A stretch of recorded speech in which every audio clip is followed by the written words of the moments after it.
The snow had begun falling 3 hours ago, soft at first, then with increasing fury, until the grounds beyond Crestwood Manor resembled a frozen wasteland. Linnea Colborne pressed herself deeper into the hollow of an ancient oak, her thin evening slippers soaked through, her fingers numb inside gloves never designed for such cold. The pale blue silk of her engagement ball gown offered no protection against the wind that cut through her like 1,000 tiny blades. She should go back inside. The announcement had been made. 300 guests had raised glasses to toast the union between Lord Aldrich Crestwood and Lady Linnea Colborne. Her father had smiled that desperate, relieved smile, the smile of a man whose gambling debts had finally found a solution, even if that solution was selling his daughter to a monster. But she couldn't return, not after what she'd overheard. Lord Aldrich's voice drifted through her memory, speaking to his solicitor with casual cruelty. The Colborne girl will serve her purpose. Once married, I'll have complete control of the estate. As for the girl, she'll learn that a wife's place is silent obedience.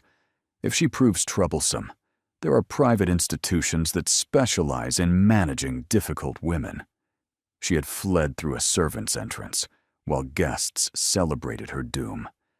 Now, 20 minutes later, she was beginning to realize she might have traded one death for another. Linnea was 24, ancient by society's standards. She'd been considered pretty once, in a quiet way.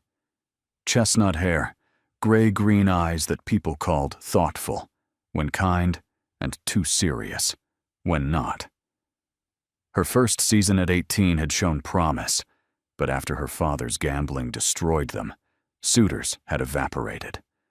By her third season, she was invisible. Lord Aldrich had appeared like a dark miracle. Wealthy, titled, inexplicably interested in plain, penniless Linnea. Her father wept with relief. Her mother called it providence.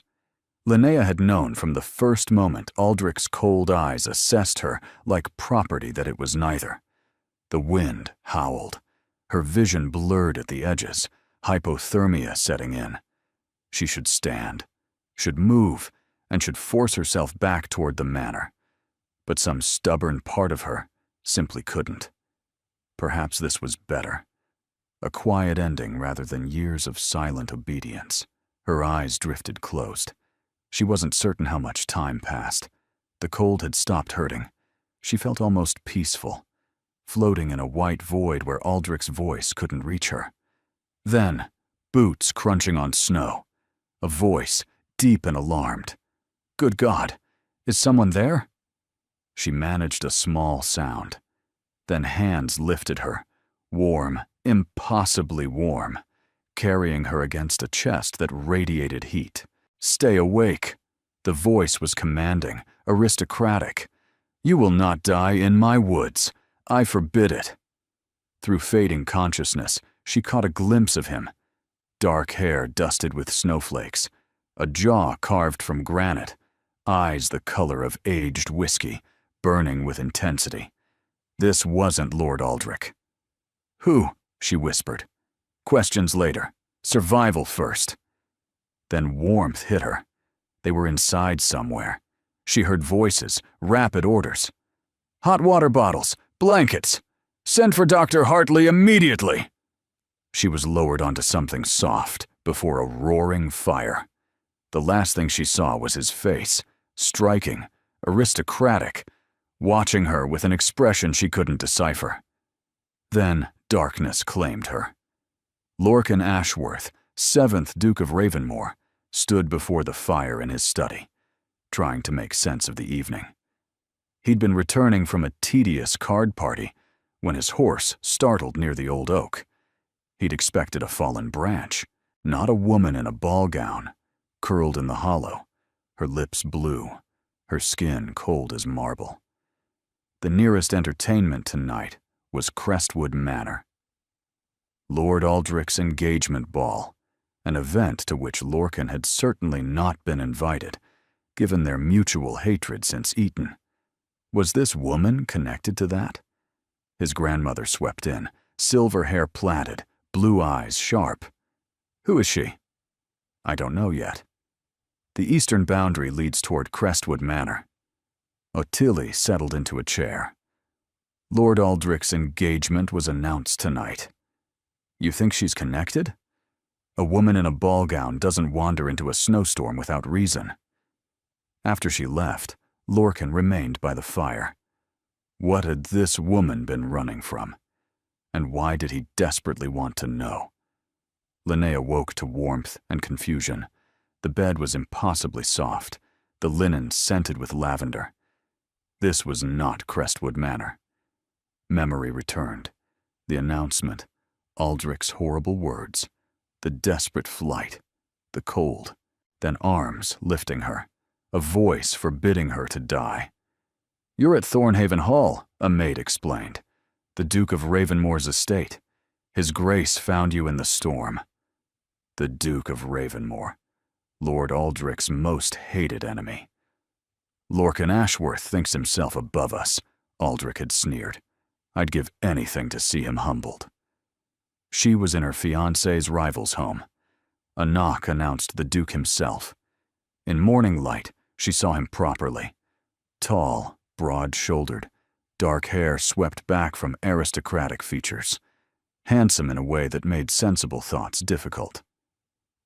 Lady Colborne, his voice was measured. I trust you're feeling better.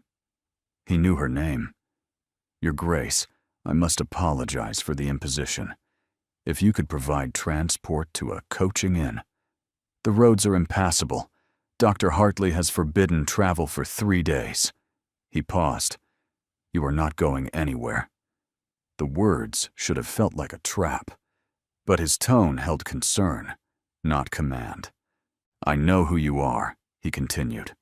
Lord Aldrich's fiancée, which raises the question of what you were doing, fleeing through a snowstorm toward my estate. I wasn't running toward anything. I was simply running. From what? She couldn't tell this stranger everything.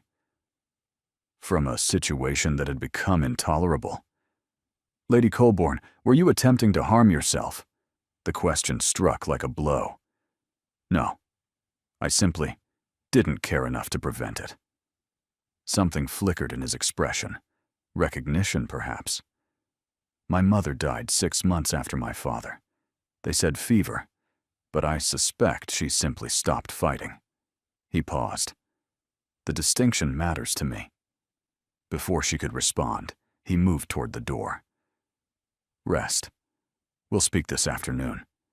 My grandmother will want to meet you. Why are you helping me? Lord Aldrich is your enemy. He paused. Because when I found you, you looked like someone who had given up hope entirely. I find myself unwilling to send anyone back to whatever could create such hopelessness. Then he was gone. The Dowager Duchess Ottilie was formidable, 73, silver-haired, with blue eyes that missed nothing. Lord Aldrich discovered your absence around 2, she informed Linnea over tea. He's told everyone you wandered outside in fever-induced confusion. He's playing the concerned fiancé convincingly. And people believe him? For now. But he's sent men searching. He'll know you're here by tomorrow. Linnea's stomach twisted. Then I should leave before causing more trouble. Leave to where? You have no money, no family who would shelter you against Lord Aldrich, no friends powerful enough to oppose him. Ottilie's gaze was unflinching. You have nowhere to go. I know, Linnea whispered. However, you're currently a guest of the Duke of Ravenmore. That carries protections. Lord Aldrich cannot simply drag you away without creating scandal. He could claim I'm confused, not in my right mind. He could try. But we are not without influence. Ottilie paused. The question is what you want. What did she want? For months, her wants had been irrelevant.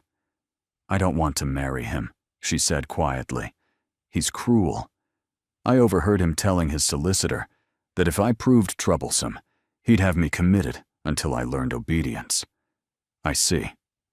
Ottilie's voice went cold, not toward Linnea, but toward the man they discussed. I can't prove it, his word against mine. I would believe you. Lorcan stood in the doorway, expression carved from stone. Lord Aldrich threatening to commit his fiancée if she doesn't show obedience. Why am I not surprised? He entered, positioning himself by the fireplace. We were at Eton together. He tormented a younger boy, Thomas Pemberton, until the boy tried to hang himself. Aldrich faced no consequences. His family's money ensured silence. Linnea's teacup rattled.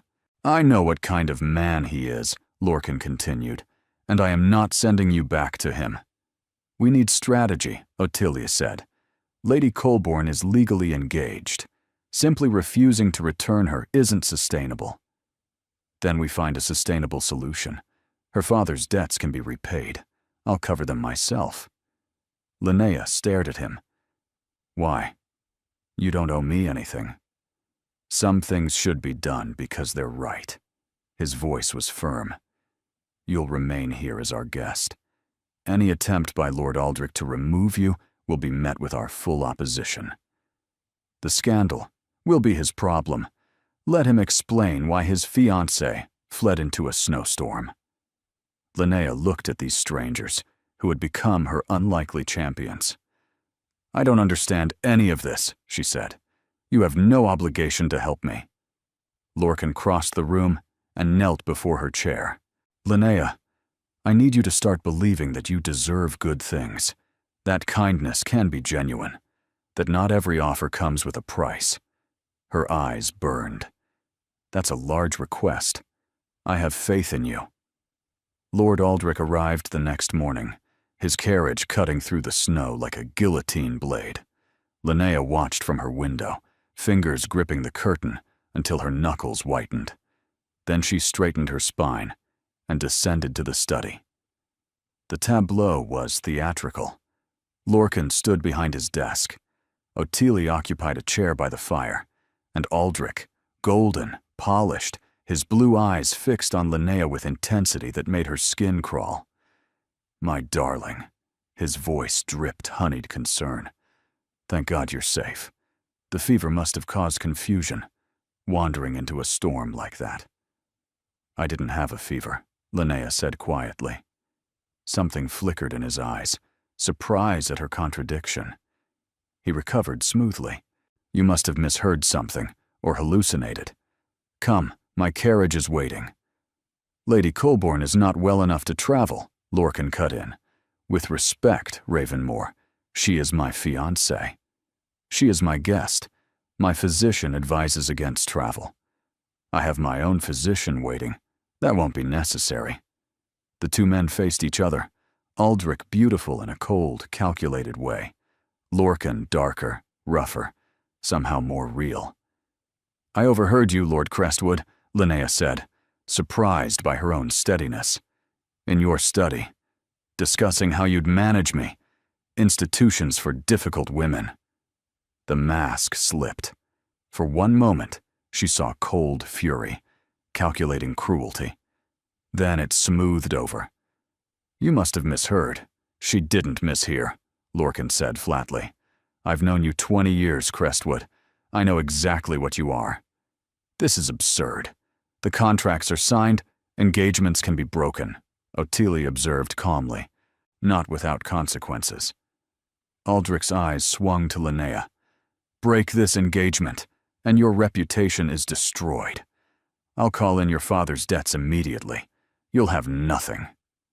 Everything he said was true, but staying with him meant losing herself entirely. Lady Colborne remains here, Lorcan said quietly. And if you try to force the issue, I'll expose every secret you've buried, starting with Thomas Pemberton. Aldrich went pale. That's ancient history. There were witnesses, people who might speak, given motivation. Silence stretched tight. This isn't over, Aldrich finally whispered. You have no idea what you've started. I think I do. Leave my home. Now. Aldrich's smile was terrible, promising retribution. "We are engaged, Lady Colborne. I always collect what I'm owed." He swept out. Moments later, his carriage departed. Linnea released a breath she hadn't realized she'd been holding. "Well," Ottilie said, "that was bracing. Tea?" The weeks that followed settled into a rhythm both comforting and strange. Linnea spent mornings reading in Lorcan's extraordinary library. Philosophy, history, economics. They discussed her reading over breakfast, debates that sometimes lasted until Ottilie pointedly reminded them of other obligations. Afternoons varied. Social calls with Ottilie, walks in the gardens, sometimes simply existing without purpose, a luxury she'd never been permitted. And evenings belonged to Lorcan. They'd fallen into habit of meeting after dinner, settling before the library fire with their books. Often they read in companionable silence. Other times, conversations ranged across subjects without pattern. She learned about his reform work in Parliament. He learned about her childhood, before her father's gambling destroyed everything. They learned each other, piece by piece. One evening, 3 weeks after her arrival, she found herself watching him instead of reading. He was absorbed in some parliamentary report, firelight playing across features that had become achingly familiar. She knew now that he ran his hand through his hair when frustrated, that his jaw tightened when angry, that his eyes crinkled at the corners when genuinely amused. "You're staring," he observed without looking up. Heat rose to her cheeks. "Apologies. I was thinking about you. Always. You. About how strange this all is," she said instead. 3 weeks ago I was preparing to marry a man who viewed me as property. Now I'm living in his enemy's home, reading about crop rotation, having actual conversations with a duke who values my thoughts. Which part feels unreal? Mostly the part where someone is kind without wanting anything in return. He set down his report. "I do want something." Her heart stuttered. "What?" "I want you to stop looking at me like I'm going to transform into a monster. I understand why you're wary, but it's exhausting for both of us." His voice was gentle but serious. "I am not Lord Aldrich. You are a guest who can leave whenever she wishes, who can say whatever she thinks, who owes me nothing. You're paying my father's debts. A business arrangement. No strings. There are always strings. Not this time." They looked at each other across the firelit library. "I'm trying," she said quietly, "to trust you. But it's difficult." "I know. Take whatever time you need." A week later, Ottilie proposed something outrageous. "Absolutely not," Linnea said flatly. "It's just a small gathering," Ottilie protested. "The Countess of Bramwick's winter salon, where everyone will whisper about the woman who fled her engagement and is living in the Duke of Ravenmore's home. Precisely why you must attend. Lord Aldrich controls the narrative, telling everyone you suffered a nervous collapse, that you're fragile and unstable. The longer you hide, the more credible his version becomes."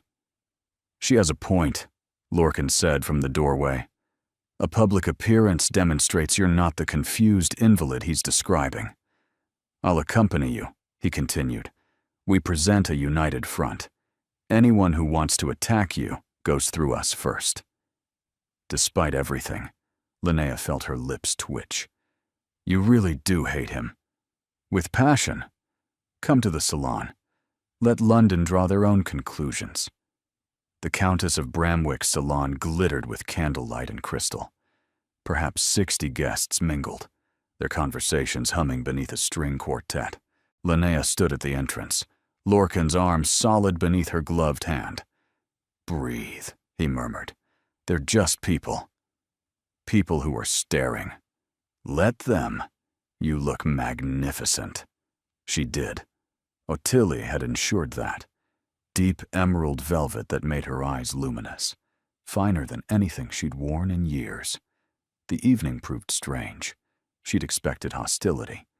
There was some whispered conversations that died when she approached. But there was also unexpected kindness. Women who asked about her interests rather than her scandal. And through it all, Lorcan remained nearby, watchful, ready.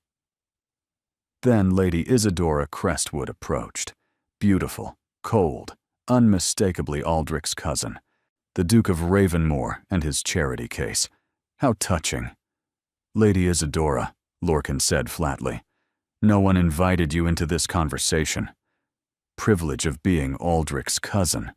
Her gaze raked Linnea with contempt. So this is the girl who's caused all the fuss. And yet, here you are, Linnea heard herself say, proving good taste doesn't run in the family. Lady Isadora's eyes narrowed. You'll regret that. Your cousin showed me exactly what he is. Perhaps look closer before aligning yourself with his cause. Ottilie materialized perfectly. Isadora, Lady Bramwick is looking for you. Something about a card debt? The dismissal was expert. Lady Isadora retreated, venomous. In the carriage home, Linnea sagged against the seat. You're smiling, Lorcan observed. I talked back to Lord Aldrich's cousin, in public. She laughed incredulously. 6 months ago, I couldn't express a preference for flowers at my own engagement party. You were magnificent. I was terrified. Those aren't mutually exclusive. He leaned forward. Tonight, you showed everyone, including yourself, that you're not fragile. That matters enormously. She met his gaze. You've given me my voice back, my sense of self. With Aldrich, I felt myself shrinking. Here, I feel like I'm becoming more. The charged silence stretched between them. I'm glad, he said finally, voice rough. 2 weeks after the salon, Lorcan delivered unwelcome news.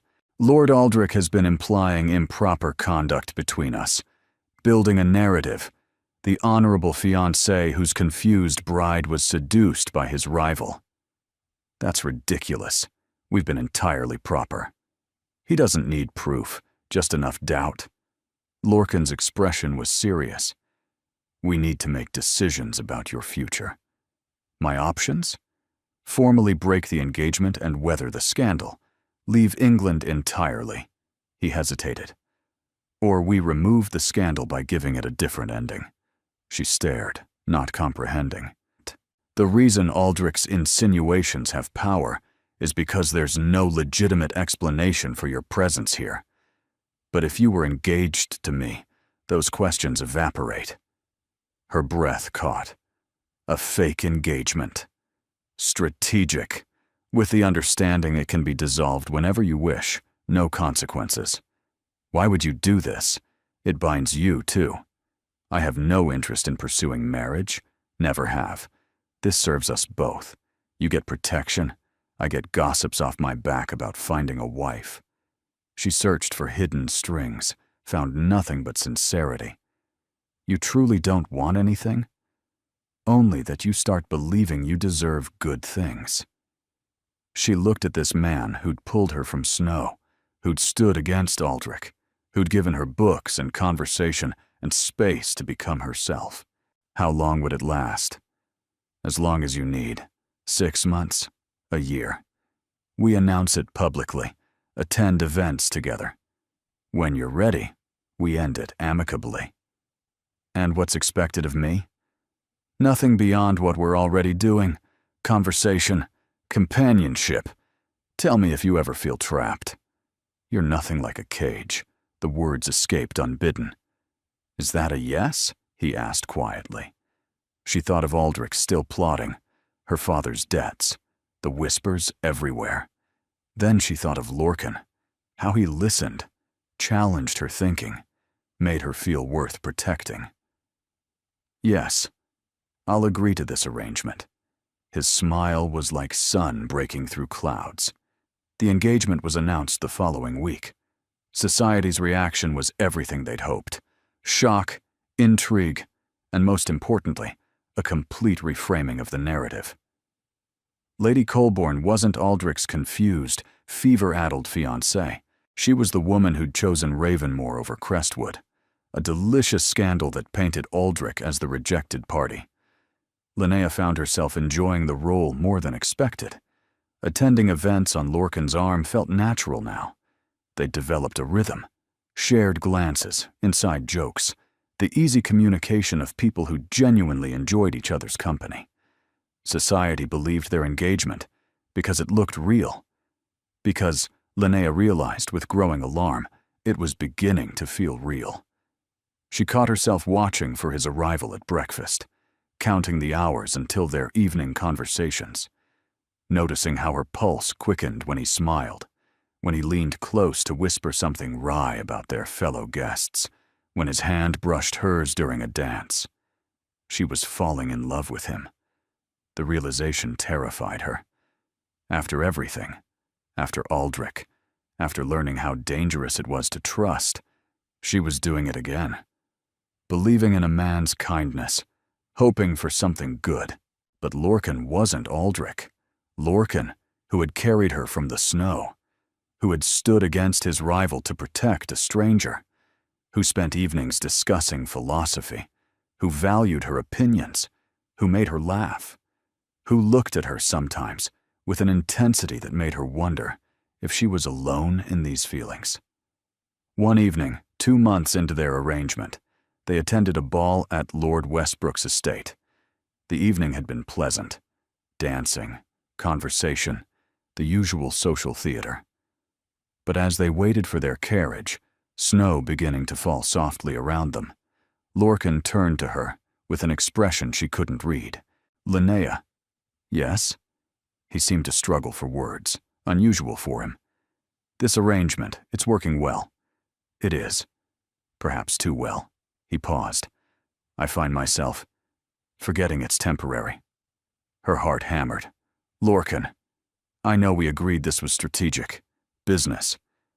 But somewhere along the way, he broke off, running a hand through his hair. I need to be honest with you. I'm not pretending anymore. When I hold your hand, when I dance with you, when I spend every evening in your company, it's not performance. Not for me. The confession hung between them, fragile and enormous. You don't have to say anything, he added quickly. I know this complicates things. I know you have every reason to distrust declarations from men. I just couldn't keep pretending I was pretending. Linnea looked at him, snow catching in his dark hair, vulnerability raw in his eyes. I'm not pretending either, she whispered. His expression shifted. Surprise, then hope, then something deeper. You're not? I've been terrified to admit it, even to myself. After Aldrich, I swore I wouldn't trust again, wouldn't hope. She swallowed. But you're not him. You're nothing like him. And She didn't finish. Lorcan closed the distance between them, his hands cupping her face with infinite gentleness. May I? She nodded. The kiss was soft, questioning, nothing like the possessive claim she might have expected. It was an invitation, not a demand. She kissed him back. The weeks that followed were the happiest of Linnea's life. Their engagement was no longer a fiction, though they hadn't announced that publicly. They were courting genuinely now, discovering each other in new ways. Stolen kisses in the library, hands intertwined during evening walks, conversations that lasted until the fire burned low. Tilly watched their transformation with insufferable smugness. I knew it, she declared. From the moment he carried you through that door, I knew. You knew nothing of the sort, Lorcan said, but he was smiling. Then Lord Aldrich struck. The letter arrived on a gray February morning, not addressed to Linnea, but to her father. It contained evidence, carefully fabricated, suggesting Lord Colborne had engaged in financial fraud, enough to ruin him completely, enough to send him to prison. It's blackmail, Lorcan said flatly, reading the accompanying note. Aldrich will destroy this evidence if Linnea returns to him and honors their original engagement. Linnea felt the blood drain from her face. He can't. My father never. Of course he didn't. The evidence is fabricated, but it's convincing enough to cause serious damage before the truth emerges. Lorcan's jaw was tight with fury. Aldrich knows we'd never let your father face imprisonment for crimes he didn't commit. So I have to go back to him. No. The word was absolute. We'll find another way. What way? He has the evidence. He has the power. I have power, too. Lorcan met her eyes. And I have something Aldrich doesn't expect. I have leverage. What leverage? Thomas Pemberton. His voice was grim. I've been gathering testimonies for months. Witnesses who saw what Aldrich did. Servants who were paid to be silent, but are willing to talk now. It's enough to destroy him socially, if not legally. He'd retaliate. He would. But here's the question. Does he hate me enough to risk his own destruction? Lorcan took her hands. We call his bluff. I send word that I have evidence too. That if he proceeds against your father, I proceed against him. Mutually assured destruction. And if he doesn't back down, then we fight. Together. The meeting took place at a neutral location, Lord Pemberton's townhouse, chosen deliberately. The father of the boy Aldrich had tormented, now willing to support their cause. Linnea insisted on attending. This is about my family. I won't hide while others fight my battles. Aldrich arrived with his solicitor, his expression calculating. When he saw Linnea, something ugly flickered in his eyes. My dear fiancée, how touching that you've come to negotiate your return. I'm not your fiancée, Linnea said clearly. I never was, really. I was property you thought you'd purchased. Such drama. You forget. I hold your father's fate in my hands. And we hold yours. Lorcan stepped forward, placing a thick folder on the table. Testimonies from 6 witnesses to the Pemberton incident. Sworn statements from servants you paid to be silent. And correspondence from your own hand, discussing how to cover it up.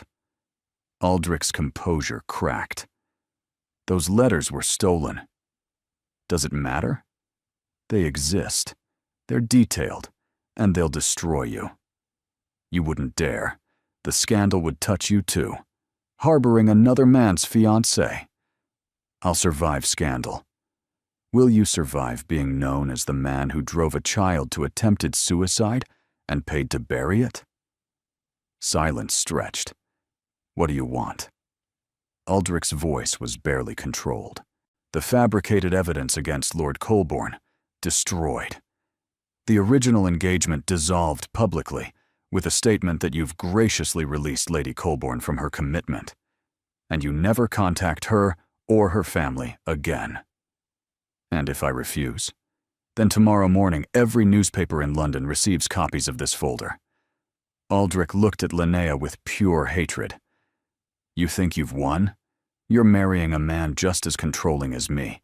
You've simply traded one cage for another. No. Linnea's voice was steady. Lorcan has never tried to control me. He's given me choices when everyone else took them away. That's the difference you'll never understand. Aldrich's solicitor whispered urgently in his ear. Finally, he nodded curtly.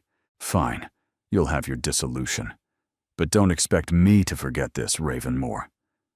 I'm counting on you remembering. Lorcan gathered the folder. Every time you consider harming anyone else, remember what happened when you tried to harm her. The engagement to Lord Aldrich was dissolved within the week. The announcement was carefully worded. Mutual decision, best wishes, no scandal. Society gossiped, of course, but the narrative favored Linnea. She had escaped a man who was rumored to be crueler than he appeared. She had found happiness with the Duke of Ravenmore, and now that happiness could be real. Marry me, Lorcan said. They were in the library, their library now, the place where everything important happened. Snow fell softly outside. a gentler echo of the storm that had brought them together.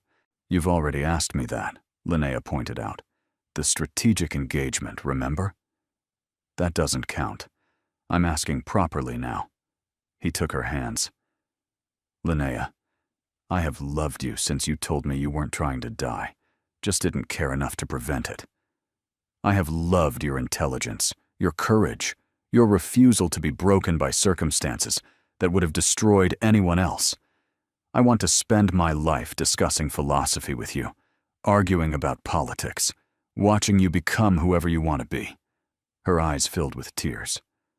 I love you too, she said. I've been afraid to say it, afraid it would disappear if I named it. It won't disappear. I won't disappear. He kissed her forehead, her cheeks, her lips. Marry me. Not strategically. Really. Yes.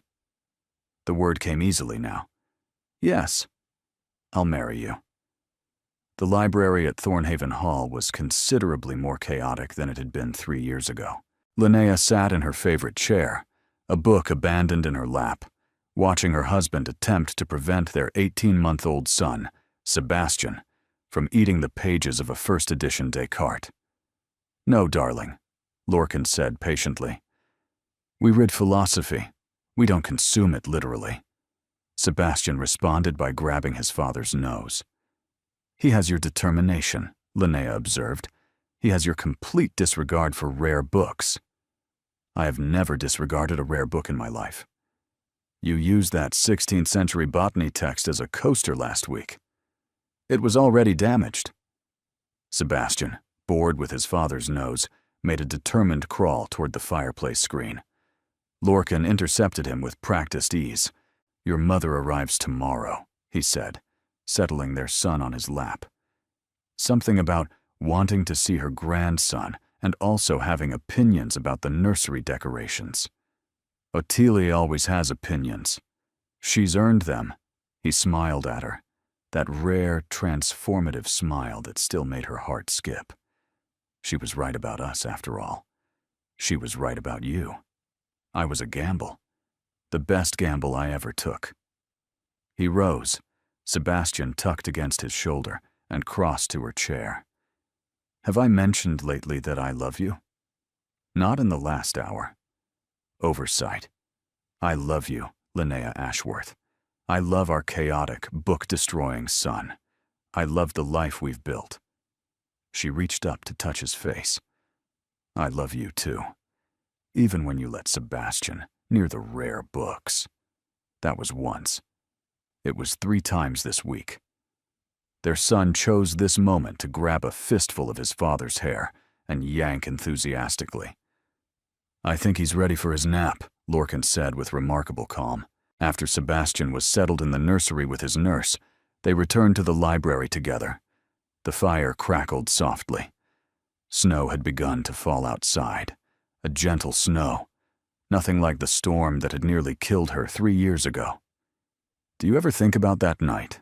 Lorcan asked, reading her thoughts. When I found you? Sometimes. Usually when it snows. She leaned into his side. I think about how close I came to giving up entirely. How easily I could have died in that hollow. But you didn't. Because you forbade it, she smiled. Very commanding of you. I'm a duke. Commanding is what we do. She laughed, a sound that had come easily these past 3 years. Thank you, she said quietly, for carrying me out of the snow, for fighting for me, for giving me a life I never dreamed possible. Thank you for staying, he replied, for choosing me, for making this house a home. They sat together as evening fell, their library warm with firelight and memories. Tomorrow would bring Ottilie's opinions and Sebastian's chaos, and all the wonderful complications of the life they'd built. Tonight, there was just this. 2 people who had found each other against all odds, in the hollow of an oak tree during a snowstorm, and who had chosen each other every day since. Some things were worth every complication. This was one of them,